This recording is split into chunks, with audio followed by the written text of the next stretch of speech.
The Writ Wit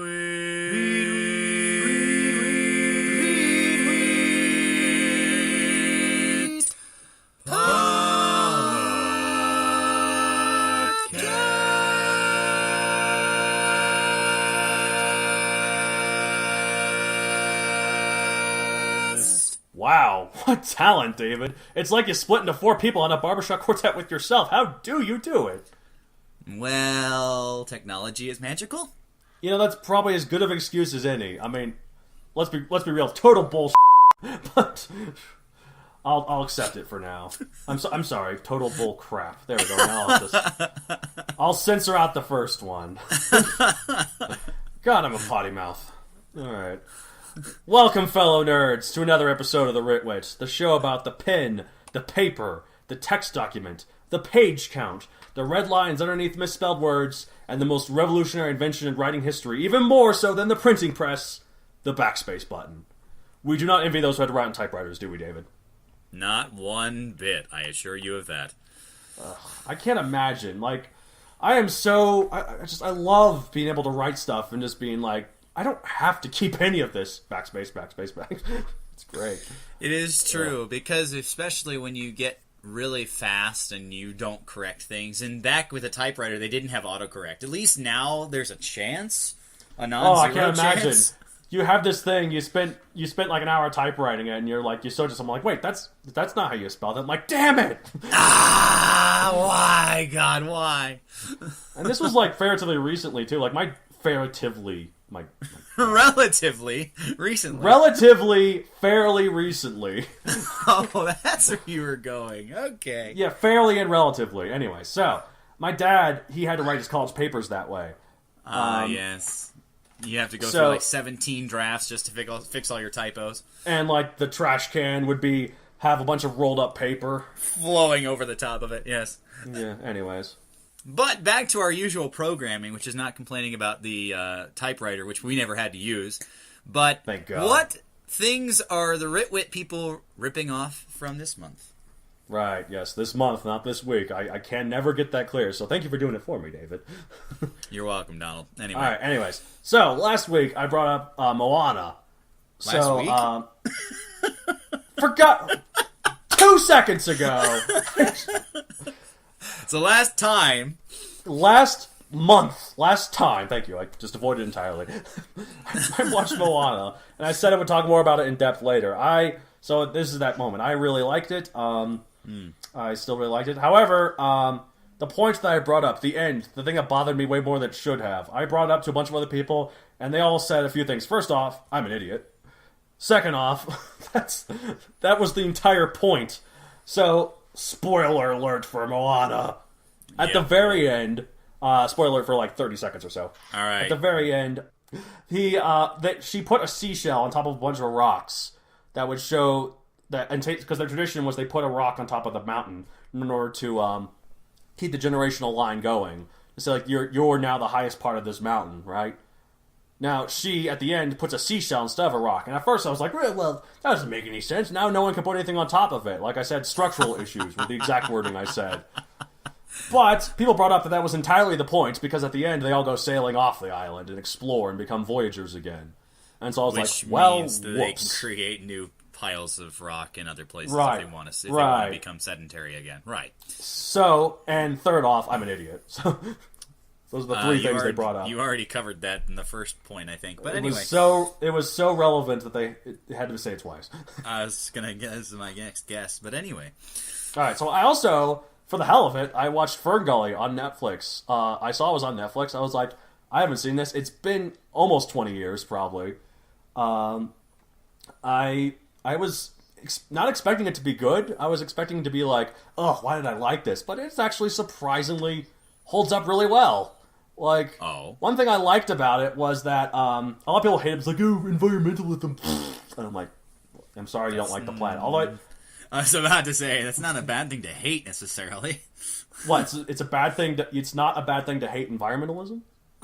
Sorry, the planet being a bad, not it's a good thing to not Just hate. dig Sure, I'll yourself lay it that deeper. way. No, anyways, I do think it's funny in an ironic sort of way that it's a hand-drawn animated film and it's all about the evils of the logging industry. Where do we get paper from? I was about to make the joke. What about all those edits? The drawings didn't work and they had the overflowing trash cans, kind of like our typewriter drafts from earlier. You know, maybe they recycled all of it. I don't know. Oh, maybe. Anyways, so one thing I was surprised about though, like there's a thing that a lot of kids movies do back in the day, especially like ones that aren't from the big hitters like Don Bluth or Disney. Like they never shut up because they don't want to bore the kids. But this movie didn't really follow that. Like there was a lot of quieter moments, like a lot of moments that was just atmospheric and it was just like showing good ambiance and then like the majesticness of this magical jungle with the little fairies and such. And Robin Williams nails it, of course. Oddly enough, I found out this came out a few months before Aladdin, so it's kind of funny. I suppose that's not terribly surprising. Of course, there's a lot of lines I could tell that he was improvised. Like at one point at the end, while he's carrying this little human that has been shrunk away, he's like, there's humans like, wait, go back, and then Batty with Robin Williams like, go back? Are you crazy? That's lemming talk. And I'm like, that's really funny. I can tell he probably just improvised that. I wouldn't be surprised given his history as a stand-up comedian. Right, like he did that a lot for Aladdin. He just improvised a lot of lines. There must have been hours of cut stuff. But anyways, that would have been funny as heck, but not exactly helpful to the movie. Right, and also there's a few things I did not notice as a kid. I'm like, oh, that's what they're going for as an adult. Like at one point, there's a scene in the middle where like he and the fairy are like they're having a romantic moment. There's a '90s pop song playing, so they kiss, and then it's revealed that when she looks down, it's revealed that they're both flying at this point. I'm like, oh, something else is rising. I think that's what they were going Peter for. Pan. Right, but I don't think that's what they were going for. Or maybe it was. Remember their target audience. They have to appeal to but so larger demographic, not only them, but also the others too. When you're a kid, you see that like, oh, it's like Peter Pan, or he's so in love that he's flying. But if you're an adult, you're like, oh, it's his penis. Just to be blunt. Jeez, maybe we should censor that one for the kids. Anyway. No, I put my foot down. That one is fine. You have a problem with it, then stop being such a prude. Well, all right. At least I said its technical term and not like one of those slang words. All right, I'll give you that credit. As if you really needed credit for such a thing. But anyways, that's what I've ripped off this month. What have you ripped off? Or I'm planning on ripping off. What you will rip off. I'm curious what you're going to rip off about Ferngully. You didn't really say what you're going to rip off about it, either of the two. You missed the point of the segment of the show. It's just a funnier way of us to say, what have we watched this month? Okay. Then in that case, I'm actually using it for what it says it means, which is to say that I actually am taking an idea. Wait, did you just get that's why we call it that? You didn't? Did you actually think... Well, I was being more literal. It's the thing that I tend to do anyway. Okay, fine. I'll rip off both of them. I'll rip off the sense of atmosphere they both have because that's a good thing to do, especially like a fantasy or sci-fi writer. Anyways, all right. Well, in my case, I'm watching a new Sentai series. This was the one about imagination and trains, and it's called ToQGer. If you're interested, go ahead and look it up. But the short version is they have 5 warriors who are capable of changing colors basically freely through this mechanic they call line changes. So they have their own personal train. They usually transform into this color first, and the number designation is on their suit. But they have the ability to use any of the other trains and change colors between red, blue, yellow, green, and pink in numerical order. Okay. But it retains just trains the like number... choo-choo trains? Well, like locomotives? Yes, locomotives. Like Thomas the Tank Engine? No, not like Thomas the Tank Engine. But anyways. Like bullet trains? They do reference the Shinkansen because remember this came from Japan. Right, okay. So, anyway, they have this ability to change the color on their suits. And it's simply by changing the train they use to put in their morphing device. And it's really interesting because they keep the number designation, but like the helmet and the aesthetic changes to match the suit of the color they're wearing. So the color designs are distinct, but the numbers are obviously the way you tell who's wearing which color, which is kind of cool. But, it's one of those things that it inspired me a little bit. I have a newer idea that I'm working on. I'll tell you a little bit more about that in just a bit. That I am using in the next segment that we'll get to. But the idea that the color doesn't necessarily match what you see. Right. They use this line change mechanic to kind of trick people. Sometimes, like, there was an episode I watched recently where the one character had all 5 of the trains, and he was making the enemy think that they were all together, but really it was just him swapping out and changing colors and using the different weapons that come with a colored suit and whatnot.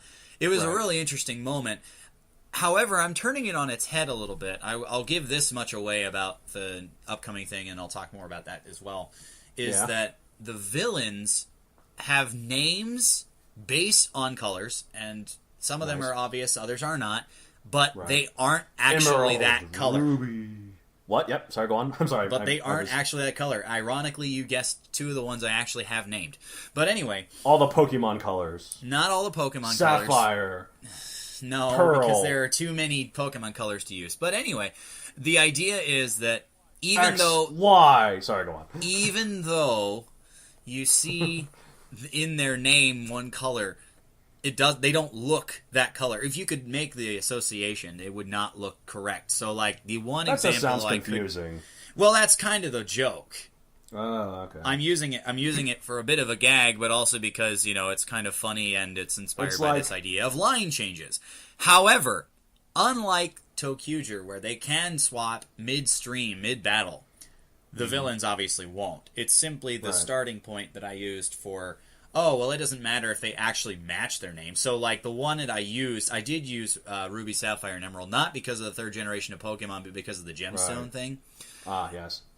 And so, like, their names are based on colors, but the appearance is actually switched. Okay. So it's supposed to be confusing. But anyway, that's what I'm ripping off for this month.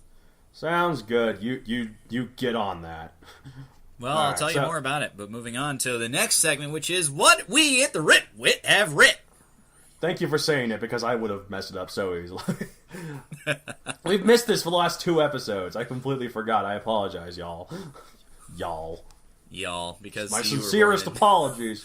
I just don't know how I'll be able to make it up for you. Oh, that's right. I'll just do it this time. Well, here I've written more on the... Okay, I'm not going to do that the whole time.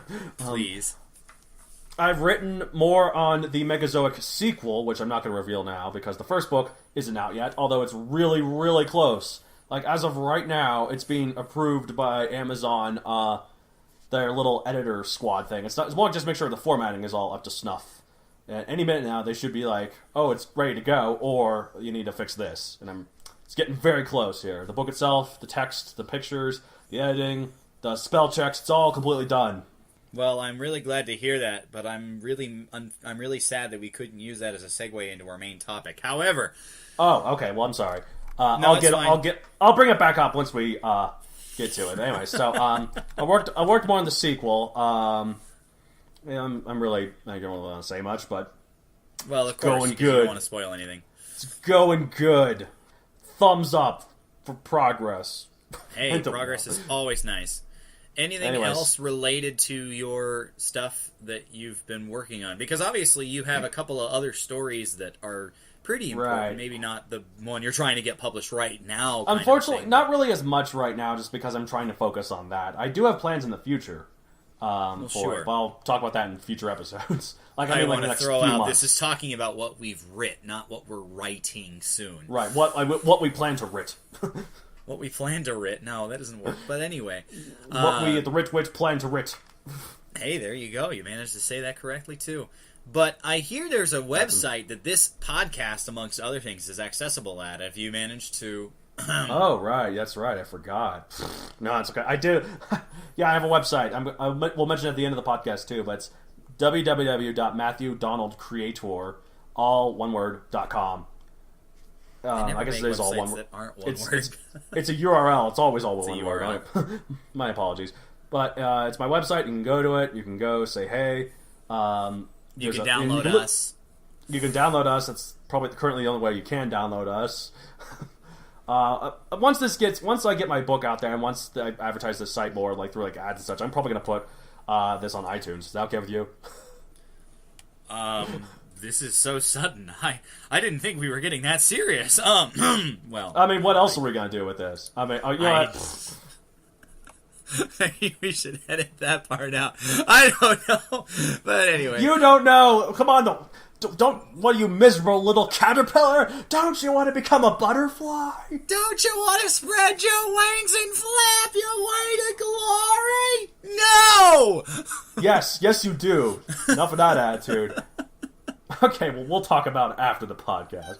Apparently, we need to get on the same page about this. No, I'm just kidding. But we'll Okay, talk well, about anyways, it later. point is, though, so you can go to the website, you can see the podcast, you can see information on this book, my Megazoic, or some of my other writing. I have Newbies of Valhalla on there. It's a script format talked sort of about thing. that You can, before, yeah. you can download it for free Ooh. right now, the whole thing, just because right now I'm more focused on getting my name out there than money. That is probably a good thing to think about. Yeah, so it's all in the PDF form. It's all ready to go. You can contact us. Which Yeah, we'll if you talk have about more. suggestions for we'll talk about that at the end. Well, I guess we can just bring it up now. It's fine. Well, sure, so- but like if you have any criticism for us, there's another bad segue to miss. If you have Hold any your comments, horses. if you have any concerns, if you have any suggestions for things you want us to talk about, that'd be awesome because like we've come up with all of the content for this so far, but we'd love to hear from our listeners and see if there's anything they really want us to tackle, and if we have a legit shot of doing it, why not? Right, not exactly. And if we're on iTunes, wink, wink, nut judge, we'll have more listeners too. Well, theoretically, but it's one podcast amongst a million, but well, I guess we'll have no listeners ever then with your attitude. I didn't say that. It'll be just you and me and my mother. Hi, Mom. I'll pay you later. Anyway. Anyways. Okay. All right. Well, I guess I'll talk a little bit about the things that I've written in the last approximate month or so. There are three primary things that I'm working on right now. Well, I should say worked on. The first was actually a suggestion from my podcast co-host Donald over there, who gave me an idea to do a different story in the universe that we have our alter egos in. We call them the AE type crew, and so rather than telling a story from the same perspective and it's just a random one-off adventure, the suggestion from Donald was to tell about somebody else observing us, and so that became a story.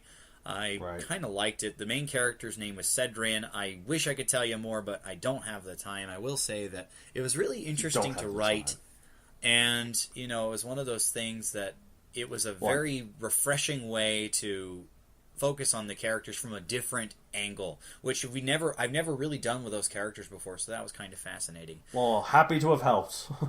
Yeah, that was a wonderful suggestion. Thank you. Thank you. The other thing that I have with a co-author, not Matthew Donald here, but I have a friend. Sorry, it happens. Just like Cain and Abel. Well, I'm referencing producers all the time. I noticed. You pulled a sneak attack. I thought that we were brothers. And then you stabbed me in the back. I love Betrayed. All right, sorry, go on. I have a co-author on this one fic I've probably mentioned before called Starburst, and we're working on a multi-part multi-part arc right now. And so managed to add an episode to that, and I've just seen his and made edits on that, and so we're trying to tie it together, and it's progressing. I mean, we've already got 26 episodes done in that show, which is amazing considering we've really never published it anywhere yet. That's probably the next step, so long as... Well, we're writing for ourselves, but the eventual point is to find some place where we can get reviews, and at this point, if we were just more regular about writing it, that we could already have done so because we wouldn't worry about falling behind on content. Saying that, that's still a work in progress, but that's one of the biggest things that I've been working on the past time since our last episode. However, I mentioned them earlier because I talked about the color swapping thing, and that is to say I've been planning a new fic, a new Power Rangers. Well, it might be, it might not be. I still haven't decided that yet. But using that framework as a starting point and then trying to make it my own. And the brief elevator pitch for it is that a bunch of a bunch of humanoid aliens from Sorry, I'm doing a the new elevator planet. music. Yes, I noticed. Okay. Another planet come to Earth to stop this villain that managed to destroy their planet, and they find one guy on Earth who's dumb enough to join up with them and try to stop the same thing from happening to Earth. And I've been doing a lot of planning and doing plot points and stuff like that, and it's been really fun doing that concept work. Obviously, I haven't really started the writing process just yet, but I'm really hoping, because of how excited I've been, that should come pretty soon. So maybe next month you'll hear about me having a couple episodes done. Who knows? Right, that sounds good. Planning the concept is always super fun. Like, that's why a lot of writers don't actually get a lot done, because they have all these plans, and then they get to the blank page, and they're like, ugh, I can't do it. Well, I mean, looking at a blank page is always a pain unless you have a strong idea and write something down. And if you want help on that, listen to episode 3, starting, continuing, and finishing a story. What a cheap plug. Love it. At least I'm blunt about it and honest about it. I was about to say, it's nice that you remember which episode it was. I know we talked about it, but it's not like I remember, oh, this is episode whatever we talked about. But anyway, that's if only had your lack of memory. Oh, wait, what am I talking about? I'm a goldfish. Anyway. I was about to say, roles have reversed. But you're trying to get your name out, so of course you're remembering more about the stuff that you've done. Anyway, that's what I from the Writ Wit have writ this month. Okay, sorry, yes, of course. That is what we, the Writ Wit, have writ. I failed that time. Anyways. It's okay. If you're shooting 30%, you're all right. Anyway, so for our topic for this month. Yes, so we talked a little bit about your upcoming book. But right, Megazoic. It's going to be out on Amazon, and I'm going to be entirely honest, listeners. I'm scared crapless. I'm not going to sugarcoat it. I'm terrified. Like, this has been my dream for a long time, and the fact that it's finally coming to life, you think I'd be excited, and of course I am, but I'm also terrified, because, like, at this point, it's not just something I can daydream about and be, like, imagine the idealistic sort of vision in my head of how it'll be. This is going to be reality, and there'll be people out there who are going to read it who I don't know, and will have no bias, and not all of them are going to like it. And honestly, I don't know if anyone's going to like it. No, surely someone's going to like it. But you'll find there's always the risk. Will. Yep. And you're putting a part of yourself out there, right? Right. And also, my book is weird enough. Like, it's an odd enough concept. I think it's going to work in its favor, but I could be wrong. Like, I just don't know until I do it, and I'm really terrified. But there's one way to pressure on and find out. But one of the things I'm terrified about is the feedback. Like, people who have no bias to me are going to read it and be like, or, you know, whichever one is positive or negative, you know? Whichever one is which. Whichever. But yes, with that wonderful segue, thank you, we are going to talk about criticism today. Not just criticism, but how to deal with it, and maybe even how to give it, too, you know? Right, maybe. We'll talk about a little bit. Anyway, like feedback in general, basically. Right. Good or bad. So, to help with this process, we do need to define criticism a little bit, just based on a little list that I have here. There are a bunch of different kinds, like constructive criticism, there is destructive criticism, there is quote-unquote honest criticism, there is positive, there is negative, and finally, edits in their own way are a form of criticism, so I included them. Right. Do you think I missed anything? I don't know. In terms of criticism, no. I think, like, there's one thing to keep in mind. Like, you have positive and negative. Sure. In that sort of regard, there's two of them that you probably should learn. We'll get to it, but, like, to just ignore ones that are, like, biasedly positive and biasedly negative, like, and we'll get to those later. The point is, like, sometimes you need to learn whether not to let something go to your head because they're being unreasonable and how good you are. At the same time, you don't let it get you down because they're being unreasonable and how bad you are. So. Okay. Yeah, I see what you're going for. All right. So. Right. The first one, I'm just taking it as I listed them. So the first one is constructive criticism, and I just want to make a note. Remember, constructive criticism is being offered from a place they want you to get better. They are not like attacking you personally. Yep. For don't what get you offended. Did wrong. Right. They're trying to help you know what to do better next time. Like, they're trying to help you improve because they see potential and they just think it could be a little bit better. That's the thing. It's a compliment, not an insult. It seems like it might be an insult. Don't take it as one. It's not. That can be difficult too. No, it sucks. Like I can understand. I've went through it like crazy. Like, well, and the thing is, we naturally get defensive because it's a part of us. You know, it's any artist, be they the artists of words, be they an artist of paintings, be they an artist of music. You know, right. Every time we put something out there that's so personal, it's a part of us, and so anytime people don't like it, we kind of take it as, well, you don't like the way I do it because you don't like me, kind of a thing. Or you're just saying this whole story is completely flawed. No, they're not. They're just saying this one part could be a little bit better. Yeah, and there are a bunch of individual bits. Constructive criticism tends to be a lot smaller in nature. It's smaller in scope because they're referring to specific things. So there's one easy way to identify it. Right, and like you have to learn just not take it personally. Because like I was in a college class, it was like a workshop story sort of thing. And whenever they reviewed my story, I was just terrified. And a lot of times I was reading, it was like, ugh, they hated it, but they didn't. They were just giving me advice. Like a lot of them, like I remember at one point when they first did my first story for that class, I was there. They were talking about it, and one of the things, you could not say a word while they were workshopping it because they knew you'd get defensive. At the end, afterwards, the professor would ask us, do you have any thing to say, like any comments to add about what people have said? Oh, so you get a chance to defend yourself. It's just after they already said everything. Right, and usually you don't have too long because, the class is almost over. But, and plus, they want to make sure it sounds like it'd be a nerve-wracking class, but it sounds like it was so productive, It helped. Well, yeah, absolutely. But when I did my first story, I was hearing the criticism, and I was like, oh, God, they hate it. Like, I felt so bad. Like, I just assumed everyone hated it. But then, as well as, like, them talking about it in class, they also write out their comments for it. And they give they make two copies, one for the professor and one for the writer. So, or they probably just made one and she might have copied it for you, but anyway. No, I mean, you're supposed to have two copies ready when you talk about the specific story in class. So, gotcha. So you print it twice. Anyways, so when I read my comments for mine, the written ones, I found out that a lot of people really did like it. They were just pointing out what was wrong. And to be fair, that was the whole point of the class. The whole point was for criticism. So if I were actually a creative writing major kind of guy, that would be a great class to take. But obviously I had other things in mind.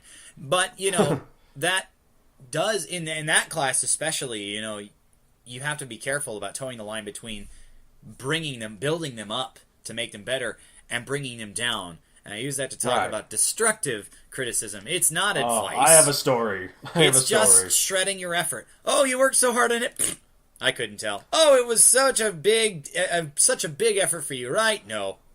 No, it sucked. Go away. You're horrible. You're stupid.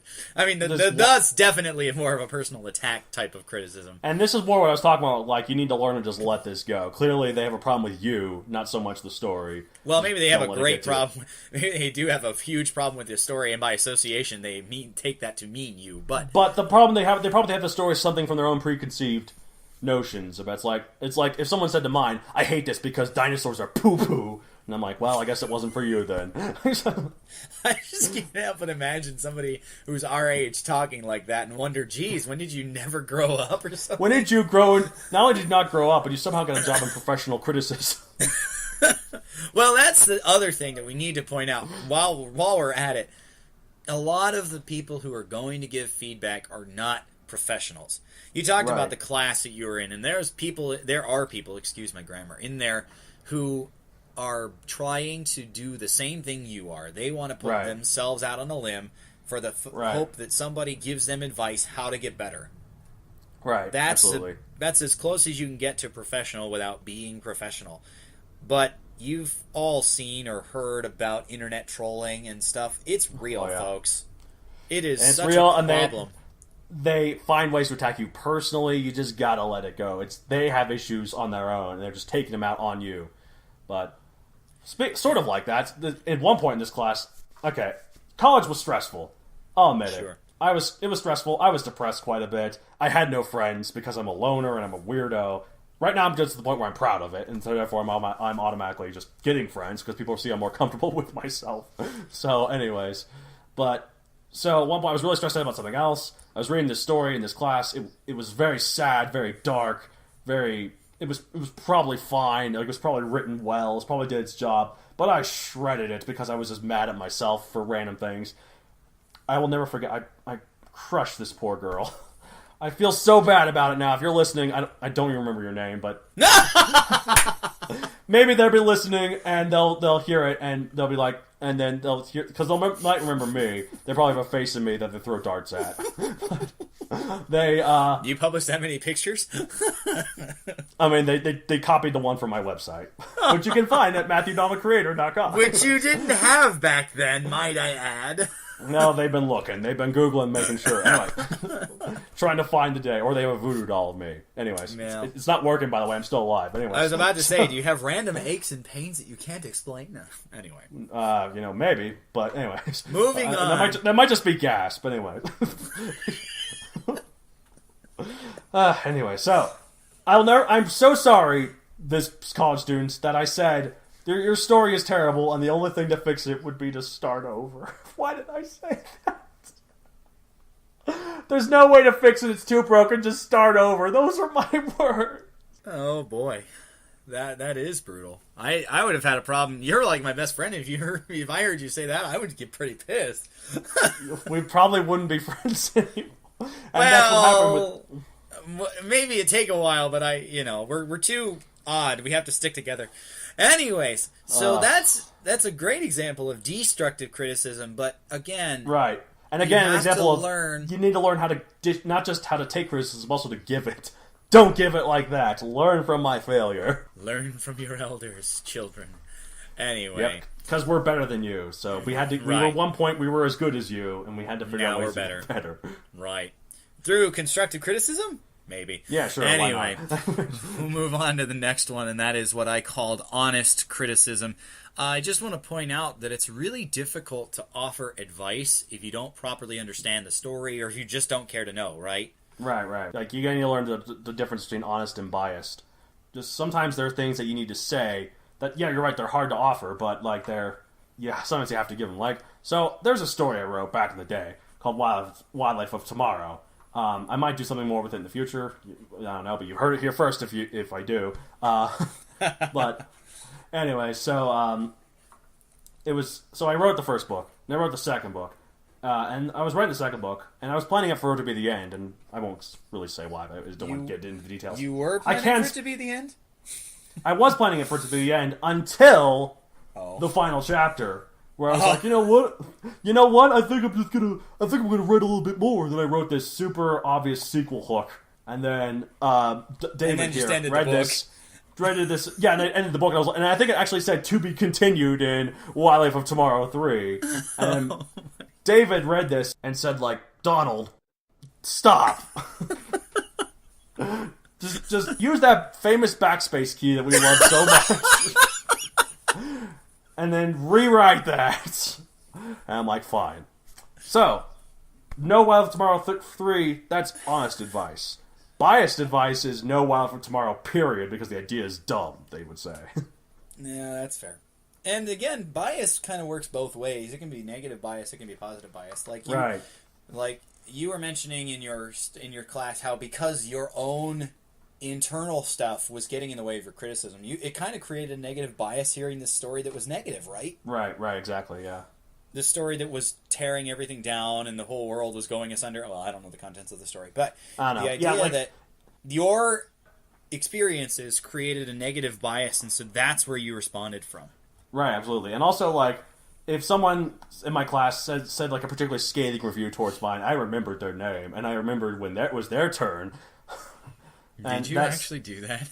No, but okay. Sort of, not actively. Not actively. All right, fair enough. But I mean, except for that one poor girl, I usually was honest. I'm like, I begrudgingly admit if it was a good story. So begrudgingly, come on, you should be encouraging them. I mean, that's the whole point of criticism, right? I'm human. I have flaws. All right, that's fair. And I do too, just to make sure you're not trying to be... Massive flaws. I'm not trying to, like, prove superiority, because I do have flaws. But my point is this... Someone should shoot me. Can we get back to with the camera, please? So and then put it on my website at MatthewDonaldCreator.com. Please don't throw darts at it. God, I wish this were a video, because like then you could do that stupid little like counter in the corner thing about how many goddamn plugs he's thrown in for the headset. And then if it was already. a video, I could be like, do it today, and then I'd do like a wink, and then it'd be a wink. and then you hear the effect, and then the text will scroll out on the screen. But anyway, All right. But positive bias can be a thing too, right? Right. Absolutely. I mean, this is why. Well, we'll talk a bit more about how to get feedback, what kinds of people you need to talk to, because you've all seen this people. We call them yes men, or I prefer the technical term a sycophant. Anything. I prefer kiss ass. I'm going to be blunt.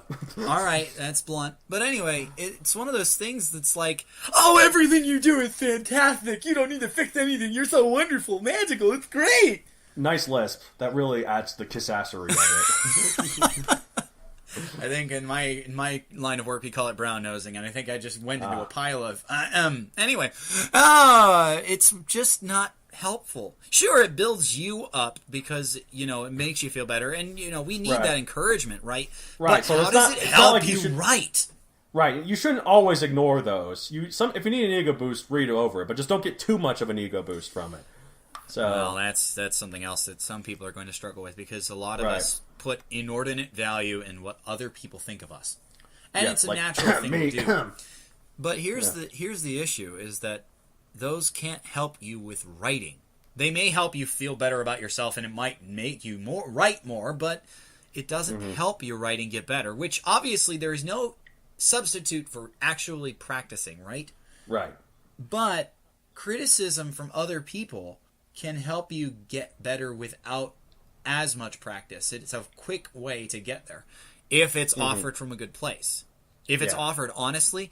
But here's actually, you mentioned the honesty thing, and it's a little different tack than I was thinking, because when I was thinking about honest criticism, I was kind of thinking about I'm not really into this kind of thing, but here's what I can offer. I'll mention. Okay. Well, and no, you're correct, because that's a kind of as well. But like the thing that I think of, there's a guy on one of the forums that Donald created. We'll talk a little bit more about that, not the site, but we'll talk a little bit more about that too, I think. Eventually. And he puts this stuff up on this forum that is so expansive, and all of the mental capital he puts into it. It's a heck of a project. It's daunting to me because I'm just not interested in it. Oh yeah, I know who you're talking about. Yeah, exactly. Yeah, no, I was talking about I know you. you're talking. I was like, oh, well, thank you. Why put all this effort? Oh, wait, you're not into it? Oh, wait, you're not talking about me. That was a roller coaster of emotions there, David. You're welcome. It's like most criticism in a nutshell. But anyway. No, okay, anyways, yeah, so exactly. I see that and like, wow, yeah, he put a hell of a lot of effort. Like, and he found me on Facebook, and he's been messaging that to me as well. And all stuff, and I'm like, wow, how do you do it? I also told him to bother you, by the way. I linked your profile picture to him. You're welcome in hindsight, or I'm sorry in hindsight, or not hindsight. Not going to say it because who knows who's listening. But anyway, but every time that he puts something new up, and I try to read it because I care about the work he's putting in, but not about the stuff that he's writing. Right. Like, I don't know what to say other than, yeah, you put a lot of effort into it. Good job. Thumbs up.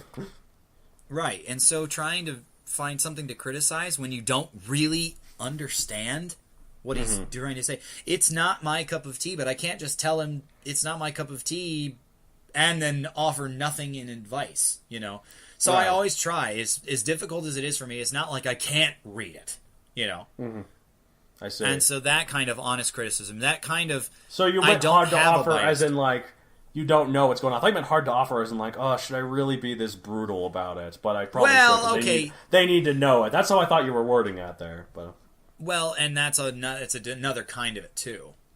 But being honest with yourself as a reviewer is just as important. I see. Because you don't... I mean, I'd hate to be a writer that sends a story to one of his good buddies, and the good buddy doesn't give a whip for it. Right. He doesn't care at all. And he just says, oh, well, it's fine the way it is.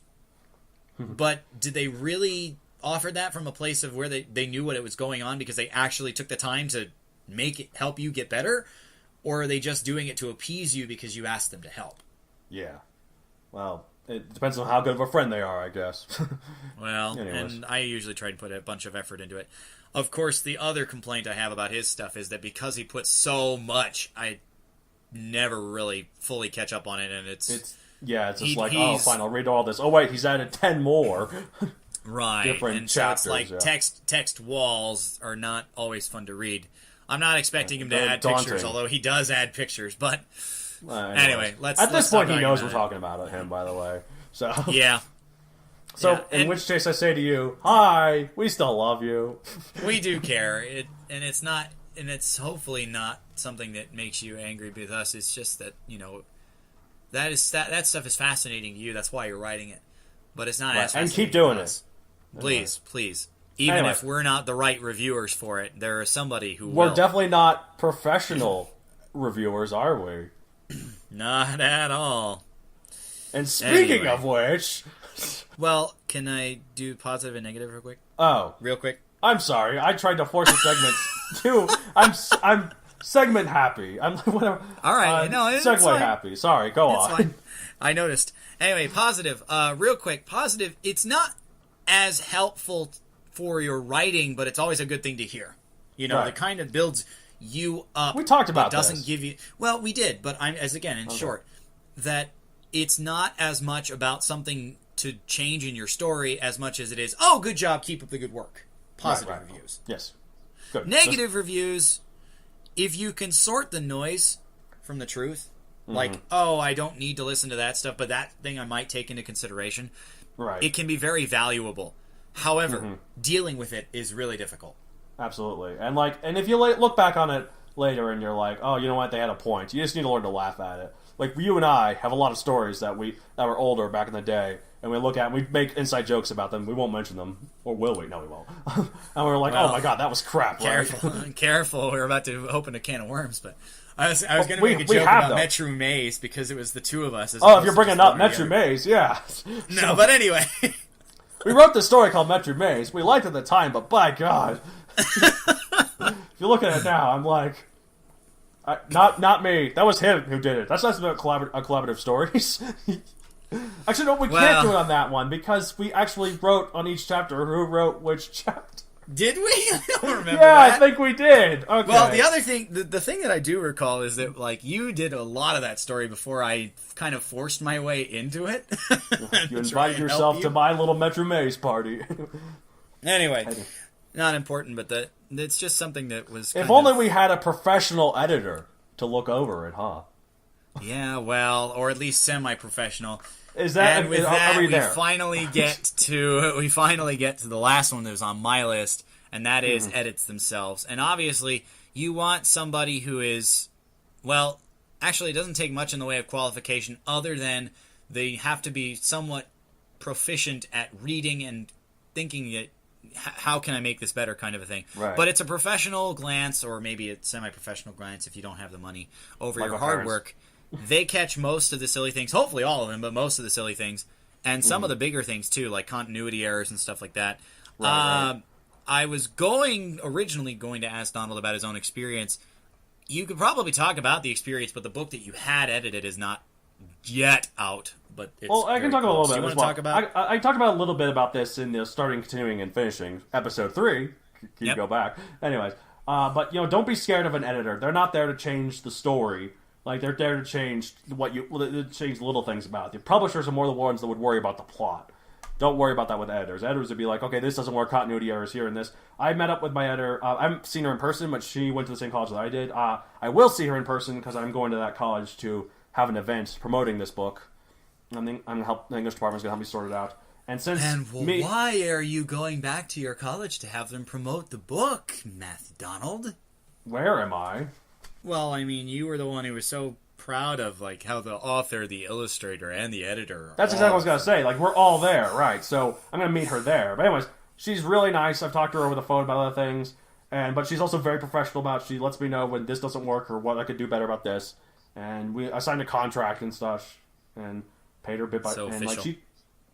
She looked over it twice. First one was just to get a good feel of it. Well, no, she looked over it 3 times, but there were 2 different edits. First was like the bigger changes, and such, and things that she could say could improve about it. And then she gave it to me. I implemented them. She looked over it again, and those were just typos and such. But the first time she read it was before either of that, where she could just get the feel of the pacing and the story itself. So, and a lot of that too. I have to mention this because we're talking about editing now. Remember that if it's a personal effort, if it's a project that you're doing for you, there is always an option. You do not need to accept any edits. That isn't always advisable, but there are places in which you have the authority to say, you know what, I'm keeping it the way it was. Right. Well, there's some stories that you don't really plan for anyone but you to read them. Don't get into details because we probably don't want to hear them. Future world. Anyways. Well, yeah, that one. But you did hear it. I wasn't sure. Outsourcing for feedback is always nice. Oh, fine. I was going to try and make the segue, but you can go ahead and do it, I guess. I rule the segment train, bitch. No, I'm just kidding. I'm bringing... Okay, hey, by the way, any kids listening to it, just don't copy anything I say. Except for my advice. Please don't. Listen to my advice. Don't quote me. Yeah, do as he does. Do as he says, not as he says. Sure. That's one way to look at it.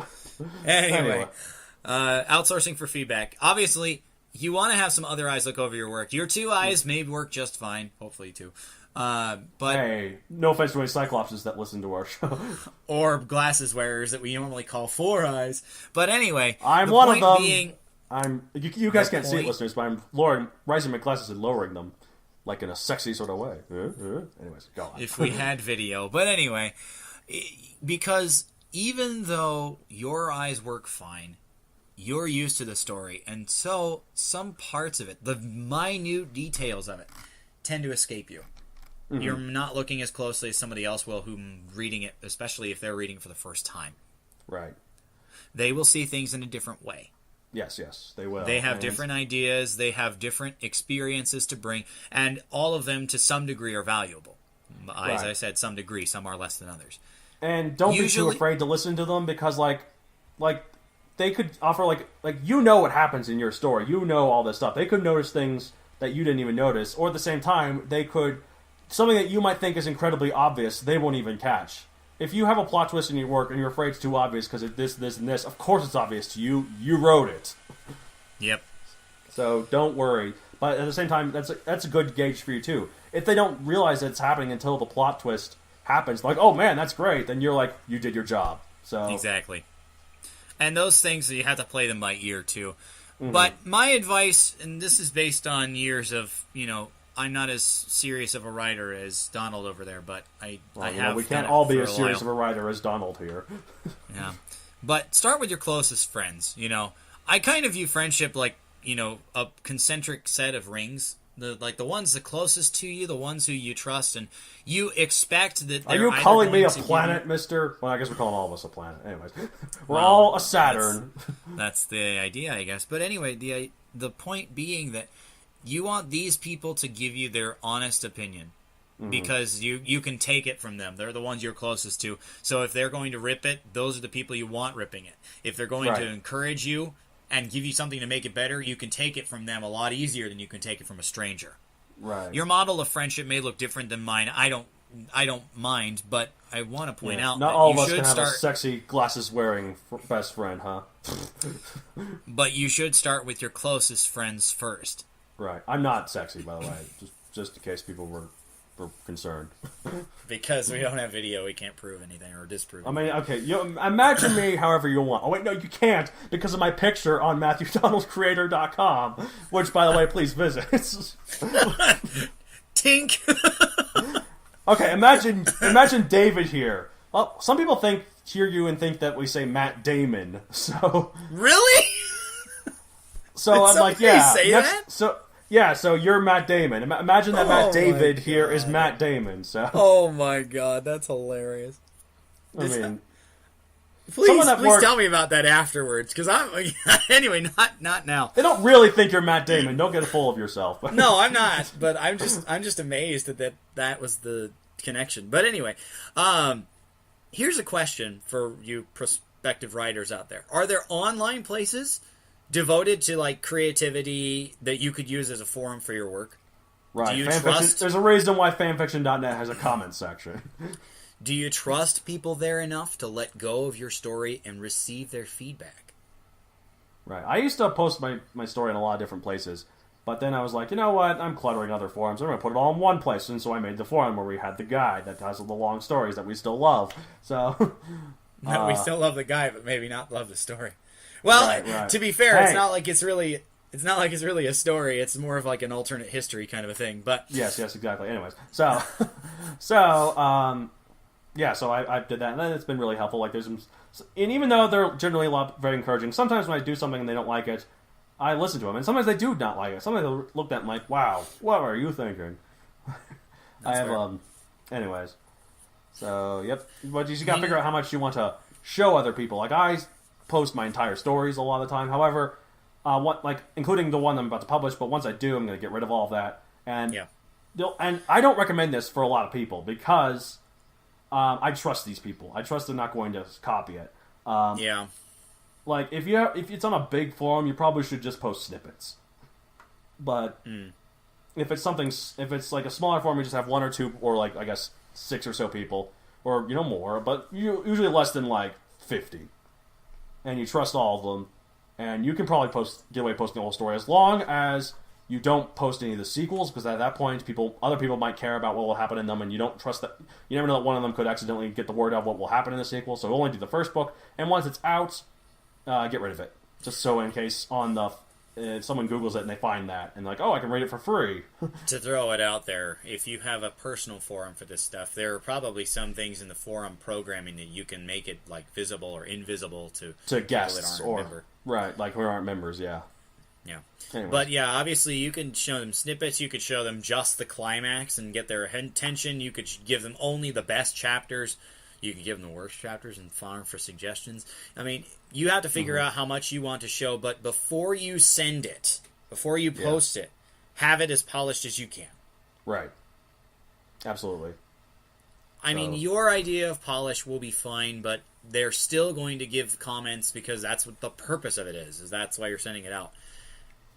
You need to develop a relationship with your regular, I use the term customers here, quote-unquote customers, your family and friends. You need to make sure that they will give you a no BS opinion that could help you make it better. It's nice it's good for anyone, not just with writing about any business. Like, we're humans, we like social interaction. More people are more willing to help you get forward on your business, whether it be writing, which it better be if you're listening to this podcast, or anything else, if you form a relationship with them. So that way, not just like you sending them their works and they keep saying yes, please keep doing, or like please keep going, or this is my advice. Have them show them some of their work or something. Just something that just show that, like, you guys, even though you're probably the one with bigger aspirations, you two are equal in this relationship. I mean, that's can be difficult for everyone, but you're better in the long run. Like, on my personal forum, a lot of them who said stuff, they also posted their own stuff.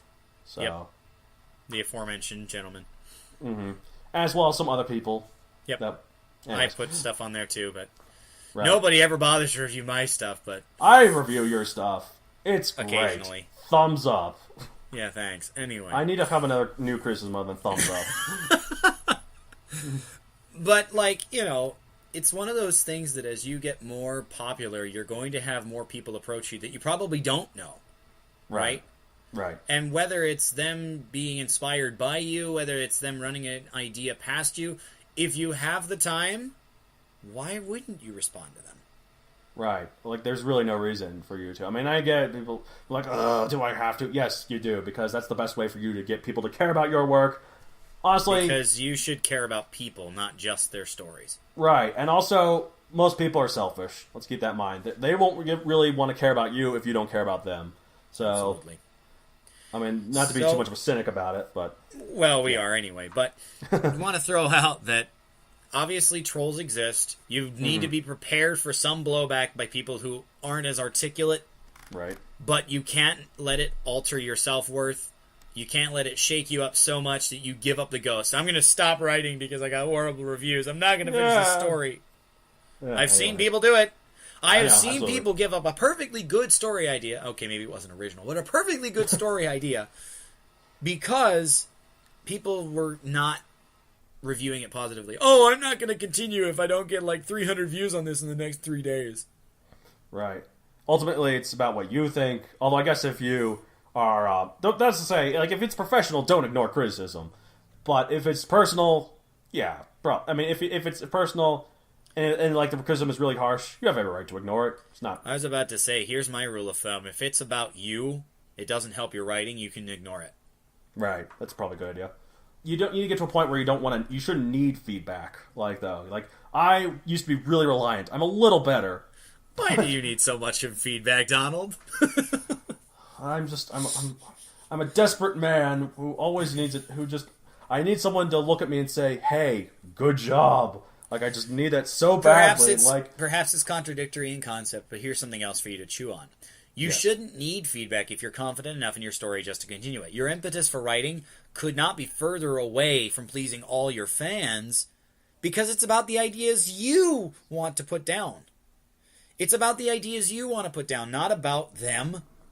Right, exactly. It's why you've toughed through so many years to get this version of Megazoic ready, because you still want to tell this story. Right. Which you have gotten on to me about reviewing it, like redoing it a few times over and over again. But but to be fair, I'm glad I did, because it wasn't ready beforehand, and I know it just because I've grown so much as a writer between those installments, and part of it is mainly due to all the, not just me growing as a writer from experience, but also just everyone saying like, this is what you should do better, this is what you could do better, and such. So yeah. Well, and the other thing of it too is that when is it fully ready? In our pursuits, I've probably said this before, and I'm sorry for wasting it again, but I feel it needs to be said with this episode, that in our pursuits, for you writing and for me music and maybe writing on the side, is that the work we do is never complete. There is no such thing as a perfect story, a perfect performance. We strive for it. We get as close as we can. But by the time that you've put your signature on the final product, the quote-unquote final product, something has changed and you could be better. You could do different, So when you decide to let go is awful important. Right. Well, I think the reason why I've let go with this one, not just because I think it's the one time it's ready, but also because I have time to actually make it a book. Beforehand, I was about to go to college, or I was in college, and I had to focus on that. Like, now that I'm out of college, like, I can focus on this. And honestly, if I really wanted to, I could rewrite it. But there's no point. At this point, it's done. Like, it's and like, especially considering Amazon's reviewing it. So I was about to say, I can't tell you how happy that makes me. Well, thank you. You can't see this, readers, but I mean, it's a labor of love, and I get that. But this is now a process. What, 12 years in the making, right? Let's see. I came up with the idea. Try 16. 16. Years. Oh God.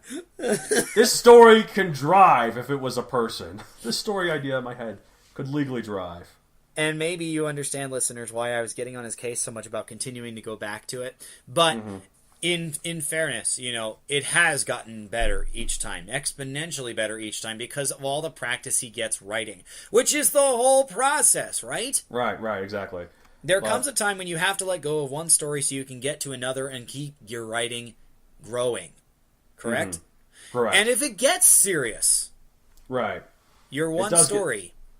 You need to try and find some more professional editors to glance over that story. As always, more eyes are better than sticking with your own. We have a phrase in my choruses that is, 4 ears are better than 2.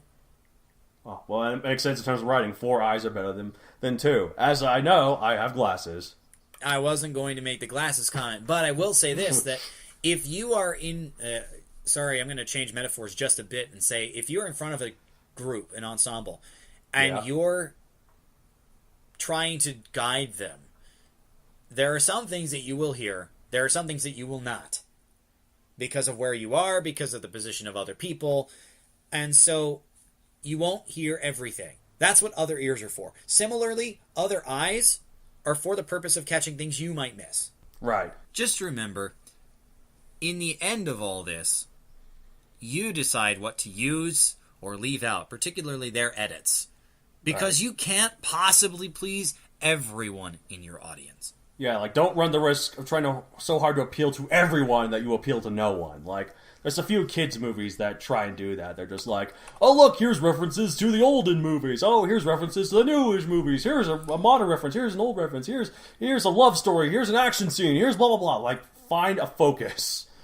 Well, and, I mean, some things, if you try to please everyone, you contradict the way things go, you know? Right. You have to find a plan and stick to it. But that's an interesting... So if somebody said that to you, which we will get to that, but how about incorporating criticism real quick? Mm-hmm. If someone said any of this to me, I'd look out... Like, first off, you gotta figure out how it works into your own plans. You don't just follow criticism blindly, either. Otherwise, it becomes a shell of what you want to do. Like, of what you're trying to do. So you have to find the balance between keeping your vision, but at the same time incorporating their comments, like their feedback. I kind of call it the editor-author model. They're trying their best to help you with your work, but in the end, it is your story. Absolutely. We like saying that you should write because you want to, not expressly for the purpose of others validating that work you do. Mm-hmm. While it's nice to get some feedback, particularly the helpful kind, learning to accept criticisms is tough, but you can't please everybody. So keep in mind that with writing, the end goal is to please yourself, both in your effort and your ideas. Mm-hmm. So yes, the end goal is to please yourself, but you have to figure out how to incorporate them. So on the note of figuring out how to deal with criticism, I've got a list of fake reviews for a fake book, and I've not read any of these to you. I've told you a little bit about my plan. Yeah, but I know about the plan, but I don't know the content. I'm going to read you... Okay, so the book, this fake book, and you're going to be like this fake author of this fake book. Well, not really, but like more like, though, if you got this kind of criticism, how would you deal with it? Like, what would you do? How would you acknowledge it? Would you just ignore it? Would you just move on? Would you try and incorporate what specific things? All right, anyways, here we go. The book is called The Kerfuffle of Blah. Oh, Lord, lovely title. Okay. By Mohammed Smith, which is literally a combination of the most common first name and the most common last name of the world. Mohammed is the most common first... Okay, never mind. Go on. Yeah, I mean, yes, it is, actually. I was surprised, too. But, to be fair, there's a lot of Islamic people out there, and they like naming it after their prophet. You don't see a lot of people named Jesus. That's more the Hispanic people, and they call it Jesus. Anyways. Right, because the pronunciation. But anyway. All right, so here's an example of a great... Kerfuffle of Blah. The Kerfuffle of Blah. All right, so this is a review now, right?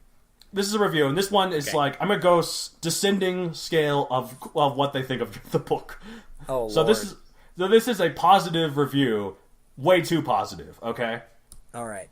OMG, The Kerfuffle of Blah is the most brilliant, hilarious, suspenseful, romantic, thrilling, tragic, witty, ironic, intellectually stimulating, fun for the whole family explosion fest I've ever read in this year or any year. I will never again read such a work of art, and I personally recommend we go to the Louvre, take out the Mona Lisa, throwing it into a burning dumpster, and replace it with a copy of Mohammed Smith's instant classic. Shakespeare who? How would you respond if you got a review like that? First off, I'd say you can hear my laughter. That's wow. First of all, I'd wonder who was bribed. Well, I mean, it wasn't bribing, but I was thinking, God, did he even read the book? I think half of those genres don't go together. Well, keep that in mind for the later ones. Kind of a joke I have is that we have no idea what kind of genre the Kerfuffle of Blah is. Well, with the title like The Kerfuffle of Blah, I mean, come on. But I guess, I mean, the most... The best thing to take from something like that is that, there are people out there who will get so manic about it. They're going to get so fanatic. Yeah, you're going to get the fanboys and fangirls that are too rabid sometimes. I mean, at least this guy was pretty articulate. I had to point out that the word choice of Mohammed Smith... No, excuse me, Mohammed Smith is the author. The word choice of the reviewer was fantastic. Considering the people who are normally like that can't spell... it's a pretty good step in the right direction, I guess. Well, yeah. But this is a very articulate fan, very articulate, crazy fan of this crazy book. But here's the thing, you can take encouragement from the fact that he is so positive about your work, but really, there's nothing you can do to make the work better, right? Right. And I would look at this and be like, don't expect everyone to be like this. Don't get a big head from it. Enjoy it, but don't get it too full. If you think that's a realistic criticism, then you've got a very, very large readjustment to make on your views of criticism, because this is like sugar-coated to the max. Right. I mean, he didn't say anything substantial about this book did not do this well. It did everything well, Okay, which means we'll get on to that. So all right, I don't want to get too on to each one. So the next one, the good but not great review. Okay. The Kerfuffle of Blah is a good debut for first-time author Mohamed Smith, with interesting world building and a surprisingly immense cast of generally likable characters. However, the plot is admittedly rather formulaic, and it spends too much time of its third act setting up the sequels and spin-offs. There's plenty here to enjoy, though, and I'm interested to see where he takes the follow-up set to release next year, The Hullabaloo of Blah. You know, I never would have thought that a good title could come using blah as part of it, but I think you've managed. Anyway. I try. You try. But my idea for that one is that he gives you one major piece of advice that you could use. If you Well, a couple.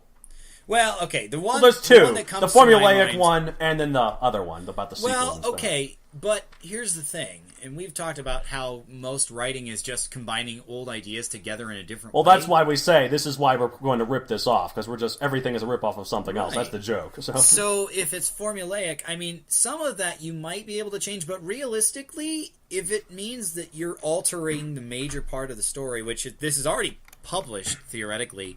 That you can't really change that. But you could, if you wanted to revisit that third act, spend less time being obvious about sequels. Maybe don't be so grand in your plans, because for right now, you have to make sure the first one sells well before you can get to the next one. I'll say this, and this is more back to, Donald's work with Megazoic, is that he doesn't obsess over the fact that there's going to be a sequel. Because there is a sequel hook at the end. There is. Spoiler but alert. He needs to make Spoiler sure alert for if you haven't read it yet, which you haven't. He needs to make sure that the first one is successful before he really gets too far into a sequel. Because otherwise, writing it is not a waste of time, but perhaps an unfinished story just waiting to happen. Right. And so absolutely. here's the thing: if you have all these grand plans, a plan means nothing unless you can actually write them. I have a ton of stories that I've thought of doing that are basically character bios and episode summaries, and then they go nowhere. What good does that do?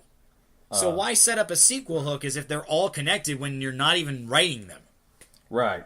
I feel like though, if you're writing a big series and it's like each book is more episodic than just there's one tale and then the next tale, whatever, which we might talk about in future episodes.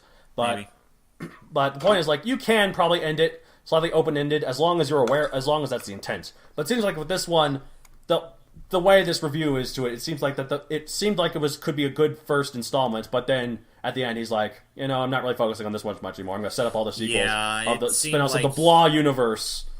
Right. It seemed like he was going too big, too fast, kind of a thing. Well, and speaking of which, I shouldn't say too fast because it was in the third act as opposed to like this first. But the whole thing about too much, though, is in this next review. The negative yet helpful review. Oh, sounds like a good one. Debuts come in an infinite spectrum of quality. On one end, some of that are like of Jesus' birth in Bethlehem. And on another, some are like that of Stephanie Meyer's Twilight. Unfortunately, Mohamed Smith's debut novel, The Kerfuffle of Blah, falls closer to the latter end. The opening battle scene lasts far too long, and the countless will there won't they subplots drag it down in the dirt, leaving little room for us to care about an otherwise rather interesting plot twist that, in a better work, would have knocked our socks and shoes right off. There's potential to be found here, but Mohamed Smith needs to figure out what kind of author he wants to be and hammer it down. Quite frankly, The Kerfuffle of Blah tries too much at once. Yeah, that sounds pretty reasonable. And this guy gives a lot of things that could actually be better. He talks about the will they won't they subplots, and what was the thing right before that? The opening battle sequence. Opening battle was too long. I thought it was a funny idea to imagine this book called The Kerfuffle of Blah has a big opening battle well, sequence. I mean, it is a kerfuffle, so that makes sense. Oh, there you go. It seems more like a catastrophe if it's a battle scene. No, kerfuffle could refer to a battle. But but anyway, if the battle sequence is too long, is there things that you can take out? Are there things you can take out of it? Is there a way to make it more concise? That kind of a thing. And a lot of the tips that this guy gives are helpful. That said, this is not nearly as negative as it could be. Yeah, he compares, he puts Jesus' birth on one end and Twilight on the other, which I'm not sure what that says about Twilight, but that was the joke. It's worse. I know. It's not just... Okay, anyways. Near the other end. But, it's one of those things that he was still very articulate, and so Speaking of which, Stephanie Meyer, if you're one work to me, I am very much interested. Please don't let this is all done in the name of comedy. Another again being like cover your kiss assing tendencies. I need to repair my bridges before I burn them completely. But so it's one of those things that try and take those criticisms to heart. He brings them from a good place. He's pretty negative, but he does talk about the potential. It's not like he's saying, "Oh, there's no point, just start over." Right. So and, you can. Well, use I kind of figured that this book. I kind of figured this book already is out, so it seems more like take the sequel. Whenever this guy writes the Hullabaloo of Blah, he needs to figure out how to incorporate these criticisms and improve upon the predecessor. There's always there's a lot of times where like a first book can be but then the second book can be amazing. And the not just with books, but like with anything. Especially this guy hit the nail on the head, and by saying that he's trying to do so much at one time. You need a plan, a more concise plan. If it branches out into a couple things, you need to rein them back in. The subplots, unless it's becoming important or you're seeding it on purpose so it looks like a subplot, but it's really a major plot point for next time. Those things need to resolve. You can't get too far afield of your original plan. And it sounded like Muhammad Smith didn't really have one, which is why this guy and the other guy was saying all those different genres, right? The really positive one. Because there is no one way to go. There are too many ways to interpret this, and you have to make sure there isn't too much room for interpretation because it's going to screw up your vision a little bit if you have a ton of different reads on the exact same material. Okay. That definitely makes sense. All right, so one more. This is the unabashedly negative review on the complete opposite side of the first one. All right. Well, at least now it'll be a long time before I run out of toilet paper. The Kerfuffle of Blah by Mohamed Smith is such a travesty. Calling it bad is an insult to other bad things like slavery and world hunger. This book's existence, I feel, is enough justification for a nuclear apocalypse, because we honestly deserve to burn in radioactive fallout for allowing this abomination to surface. To quote legendary radio star Garrison Keillor, this book's main flaw is that the print is legible. Wow. Way to use that quote, by the way. Anyway. Yeah, thank you. I had to quote. I had to give him credit, because that's too good of a thing. I don't want to take credit for it. You can't take it away from him. But, with that kind of criticism, it's obvious that he has some sort of beef that's not reasonable. Right. He has some sort of illogical hatred for it, and so you can't let that get you too far down, just like the positive one. You can't let it get you too far up. You can't let this bring you into the depths of I don't want to write the Hullabaloo of Blah anymore. Right, but just like the first one, see, in the first one you shouldn't really take it too much to heart, but at the same time you should relish in the fact that this guy really likes it. For this one, I think based on the fact that he gives he gives no way to improve it, just bashes it. I think, I want to see if you agree, it'd be okay to just throw this one away. Use this review as toilet paper. He's bringing you nothing. It's clearly unreasonable. There's no, I feel like sometimes there's a review that you should just completely ignore. They're uncommon, but I think this might be one of them. If they exist, then it'd be that type, I think. Right. It's definitely so negative that it doesn't address it's definitely negative enough that it doesn't address anything about the story itself. It just says, this is literally bleep, this is literally being used to wipe my bleep. See, at least you censor yourself. So well, I was gonna laugh because I was kind of hoping that this guy would say how many pages the Kerfuffle of Blah was. Just enough that it'd be a long comment that he would never run out of toilet paper. But I said it would be a long time before he run out of toilet paper. I mean, there's an epic battle scene at the beginning, so not too long. But anyway, But yes, there really isn't much you can take out of this one. So you just kind of have to not start over, but move past it and get to a fresh point. But in terms of taking these comments, we should get probably more into I just thought it'd be a fun idea to take these fake reviews and see how you respond. I just always try to keep things fresh. Yes, Lysol is a great thing, but anyway. Absolutely. Oh my god. Anyways. Oh, so that was a lot of talk about other people reviewing, maybe professionals editing your work, but there's something very important to be said about this phase of the process, and that is editing your own. Yeah, implementing all the comments and such, basically, or not all of them, but just the ones you think you need. So you have to make sure that you take those things and decide, do I want to do them? Will it stick with my vision or not? The one unfortunate thing about having a co-author or multiple is that you sacrifice, you compromise, because your vision has to share with theirs. And so sometimes sometimes it becomes an idea better than yours, but sometimes you just don't like the idea that they come up with and nobody wants to do yours. Right. So an editor is a collaborator, and it's a collaborator of the best kind. It's somebody who's legitimately trying to help, but not forcing you to alter what you think should go. Like, that's the thing that my professional editor said as well. Like, ultimately, all these edits, as long as they're not like the typos, whatever, all the things she's suggesting, it's entirely up to me whether I want to do them or not. Right. So with editing your own work, there are 3 things to remember. Your writing gets better as you proceed, and matching tone throughout the entire work is a good challenge. Number 1. Yep. Number 2, don't be too embarrassed about typos or basic mistakes that you glossed over. Just make sure you fix them. Right. Number 3, the power of drafts is incredible. And we've talked a little bit about this before, but like, just the first draft, just make sure, just treat it like you're the only one who will ever read it. I think that's a good way to go by, anyway. That's it. Well, I mean, it depends on how much Except for the practice editor, you've of had. course. It depends on how much practice you've had. If your first draft is pretty high quality, then you don't need to worry about that as much as if you're just starting But you should still have an editor, right? But yeah. But at the same time, don't get too hung up on constantly editing your own stuff, the stuff before, so you never write the next part. Right. I have to confess, there's a story that I've been working on for several years. This is a confession sort of stand, after all. How many times has it been since your last confession? Since I'm not Catholic, way too long. But anyway, so it's not, maybe last month. Let's say last month when we did the last episode. Sure. I don't remember, but when with one of my I think it was one of the first Ranger fics that I came up with, and it was this idea of mixing Egyptian mythology with powers in random place in Montana, which is made up, and a bunch of, and like all of these things. Well, it has been a ridiculously long time since I started it, right? And I have this major opening saga trying to set up all the characters, and heaven forbid it's like the script format equivalent of an info dump. In other words, your opening battle sequence is far too long, right? An episodic format. And so originally it was like, I want to say the first time I wrote it, I had like 6 parts, but like the parts themselves were shorter.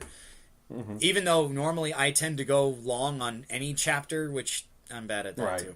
But like, I wrote the first 6 and I'm like, all right, I'm finally done. I can finally get on to the next stuff. Except by the time I got to the 6th, I was like, oh, but the first one needs work.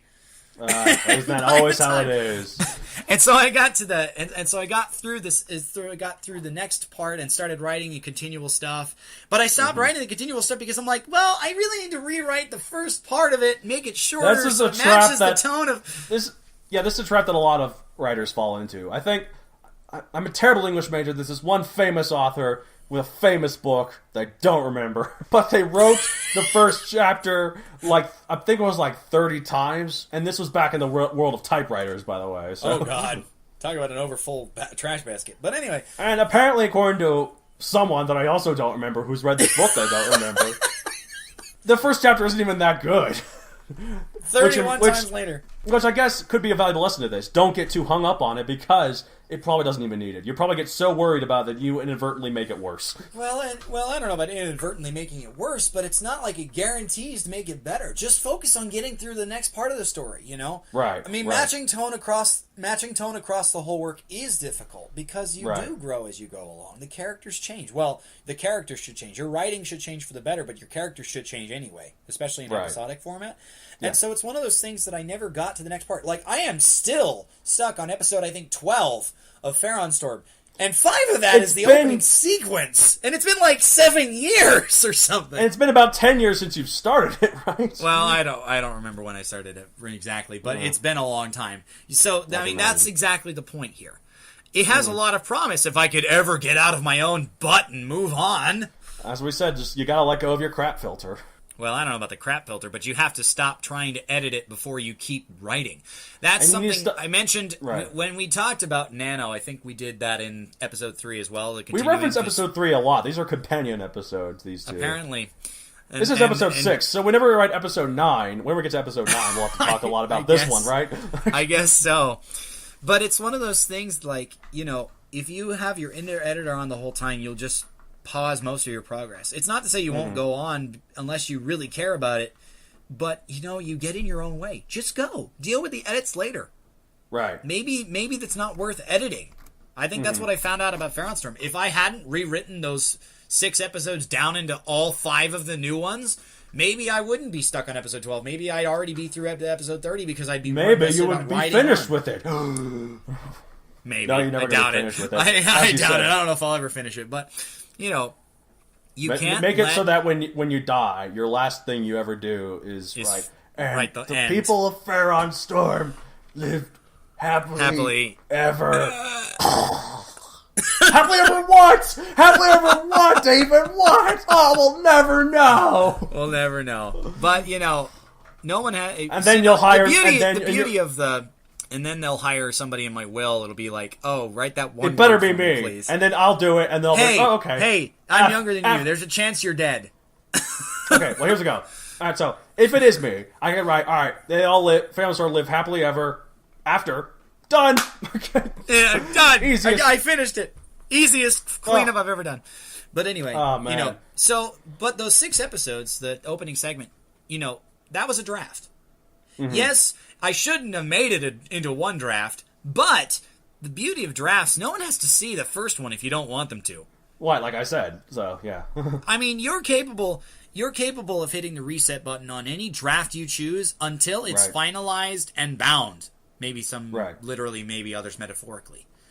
So, if you care about that kind of thing, just to see how you've progressed, then you should back up every draft. Otherwise, you don't need to. Yeah, I'm getting better about that. Like, I have files on my computer where I keep literally everything, even though I probably look back and I'm like, ugh. But it's nice to have it. It's just nice to see where I've been. You don't know where you're going until you've seen where you've been, as the old saying goes. You never know what you got till it's gone. That's not quite right. But anyway, I'm curious. Well, you have a note here, so I'm curious to hear what that note is about. What note? Right, yes. Basically, so I basically listed all the different things that I've written, 4 different versions of Megazoic, the one I'm getting now. This is the 4th version, among many others. Others I've attempted, different spin-offs, different prequels, sequels, things I've rewritten. Those aren't included. Right, video games. I made video games once. It's not important. Anyways, so no context needed. You can assume that I was a great indie developer or a crappy indie developer, or I worked as an intern at one of the Halo games. Whatever your imagination comes up. You wouldn't be that. Never mind. Not gonna 2 Wild of Tomorrows, attempted 3rd, as we mentioned. Yep.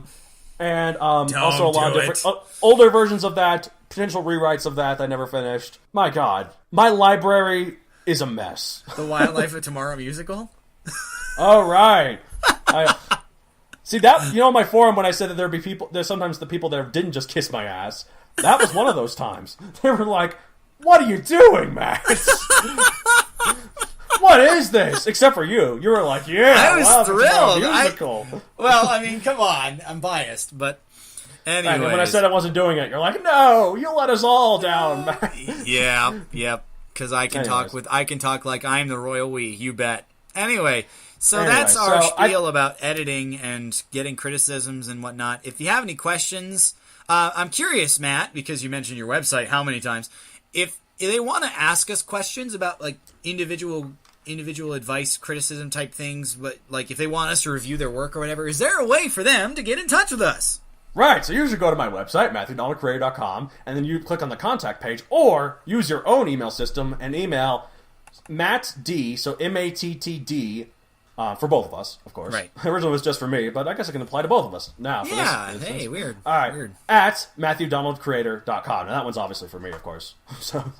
Well, gee, I wonder so again, MATTD at MATTHEWDONALDCREATOR.com. You can probably know how to spell com. I would hope so. Unless it was co.j or something. Anyway. CAHM, obviously. 2 M's, actually. J. The J is silent. com. Even though it's written anyway. out. Okay. I think that's the show for this month. Yeah, I think that's all we need to do. This was a doozy. I guess we'll see next month. We'll figure out what we're doing for next time before I next time. think it's going to be something about world building is what we were talking about. But you don't need to know right now. We'll get Anyway, into it, but just remember, us here at the Writ Wit may not be great, but we know we're better than you. Absolutely. I mean, except that we might not be. Honestly, I don't mean I might let you in a little secret. This might have all been a ruse. It might be terrible. What? Nobody told me about this. Yeah, maybe you should learn to deal with criticism, David. Oh, that was your get. He's so evil. I'm Matt Donald. I'm Matt David. Until next time, listeners, thanks for tuning in. Sayonara. And I'm not the one in Japan. That's dumb. Why would you do that?